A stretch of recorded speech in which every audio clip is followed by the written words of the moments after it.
Salam keris, selamat pagi, selamat siang, selamat sore, selamat malam. Ketemu lagi dengan saya, channel Sawabi TV. Hari ini saya kembali akan berbicara tentang keris. Salah satu warisan budaya nenek moyang kita yang mestinya kita lestarikan. Saudara-saudara, keris itu di dalam penyajian sehari-harinya itu memiliki beberapa perbedaan-perbedaan. Salah satunya terletak pada pamor. Kali ini saya akan fokus di pamor. Seperti pada video sebelumnya, pamor udan mas. Hari ini pamor udan mas. Hebat tuh. Pamor namanya udan emas, artinya hujan emas. Hujan emas itu kayak apa? Tapi seru. Ini kalau orang tua kita memberi nama sesuatu itu biasanya dikaitkan dengan peristiwa-peristiwa alam, terus nama-nama tumbuh-tumbuhan, nama-nama binatang, termasuk galaksi, tata surya kita juga sering dipakai untuk penamaan karya mereka. Salah satunya ini, hujan emas. Udan emas itu maksudnya adalah sebuah harapan bahwa nanti pusaka yang dibuat dengan pamor seperti itu akan mendatangkan kerezekian. Itu harapan. Harapan pasti yang baik-baik. Tidak ada harapan yang mencelakakan. Itu namanya kejahatan. Jadi pamor pada keris atau tosanaji lain seperti tombak, pedang, anak panah, atau pangot, atau yang lain-lain, itu memiliki makna simbolik dan makna yang filosofis. Tentu sang pembuat atau ahlinya atau sang empu berharap dengan memahami makna pamor yang beliau buat, itu seseorang akan menangkap pesan moral atau pesan religi atau pesan spiritual yang ada pada tosan aji. Ini kalau contoh di sini, ini lilin ini bukan bermaksud untuk apa-apa ya, cuma untuk menambah cahaya. Jadi kalau ini pamor keris ini pamor beras utah. Tapi saya tidak membahas ini. Tapi yang ada di gambar ini, gambarnya kurang bagus ya. Ini keris. Saya tidak ngomongkan ini bentuk kerisnya, tapi ini pola-pola pamor yang ada di dalam tubuh keris. Jadi pamor hujan emas itu intinya pamor rekan. Rekan itu rekayasa. Jadi dengan sengaja dibuat seperti itu. Namun demikian, ada pamor hujan emas yang tiban. Artinya secara tidak sengaja itu terjadi ketika proses penempaan. Jadi inti dasarnya, pamor hujan emas itu bentuknya seperti ini.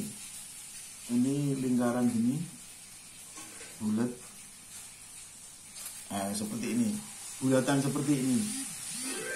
Dan ini diletakkan di, kalau hujan emas ini, yang ini hujan emas.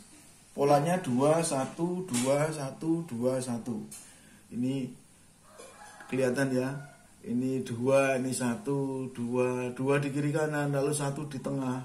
2 di kiri kanan, 1 di tengah. Seterusnya, bukan 2 1 2 yang lain-lain ya.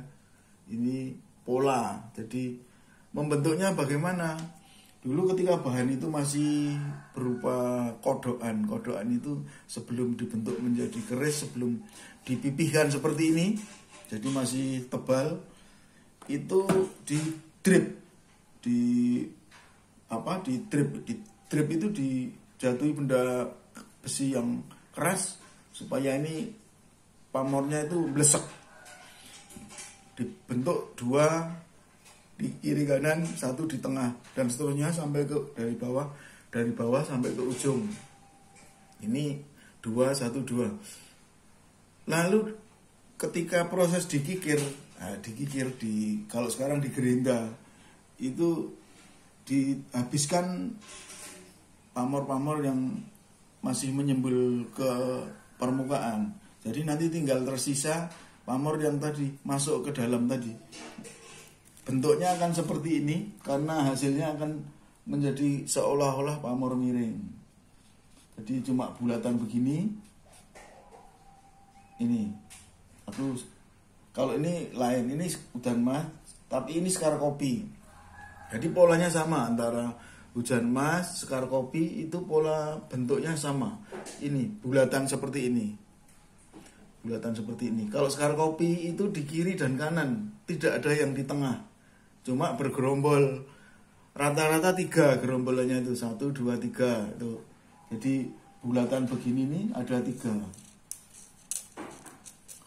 Ada 3 di sini. Kalau bisa semakin banyak juga bagus. Tapi 3 itu sudah maksimal, itu sudah payah, itu bikinnya udah susah sekali. Jadi 3. Kalau membuatnya semakin banyak semakin bagus, tapi sulit. 3 pun itu sudah sangat susah. Jadi ini pamor yang cukup jarang. Pamor sekar kopi. Kalau kopi itu bunganya kan kelompok-kelompok di dahannya itu. Kelompok putih. Ya, ini sekar kopi. Yang hitam ini bajanya ya. Jadi saudara-saudara, keris yang bagus itu keris yang pamornya tidak sampai menyeberang ke tajamnya, sisi tajam. Jadi tidak menyeberang, tajamnya tetap utuh baja. Ini yang saya gambar dengan warna hitam, ini bajanya. Jadi tidak ada pamornya yang sampai gelewer ke sini, nggak ada. Terus yang ini, nah ini polanya masih sama, pola lingkaran, tapi ini hanya 2 di satu di kiri dan kanan, berjajar terus dari bawah sampai ke ujung. Ini namanya pamor bonang rinenteng, atau ada yang bilang bonang serenteng. Ya, penamaan itu tentu juga ada maksudnya. Jadi bonang itu kan nama alat musik Jawa. Itu yang ada 10 kayak gong kecil-kecil, ada 10 biji sampai 14 biji, yang nabuhnya pakai 2 tangan. Cara memainkannya pakai 2 tangan, kiri dan kanan. Ini bonang rinenteng. Filosofinya sama seperti bentuk ini dan mas. Kerejekian itu doanya dari sang pembuat. Dan kalau namanya hujan mas tiban yang tak sengaja dibuat itu, misalnya ini ada tiba-tiba ada bulatan di sini, itu namanya tiban karena dibuat tidak sengaja. Oke, sampai di video berikutnya, mudah-mudahan bermanfaat. Selamat pagi, selamat siang, selamat sore, selamat malam.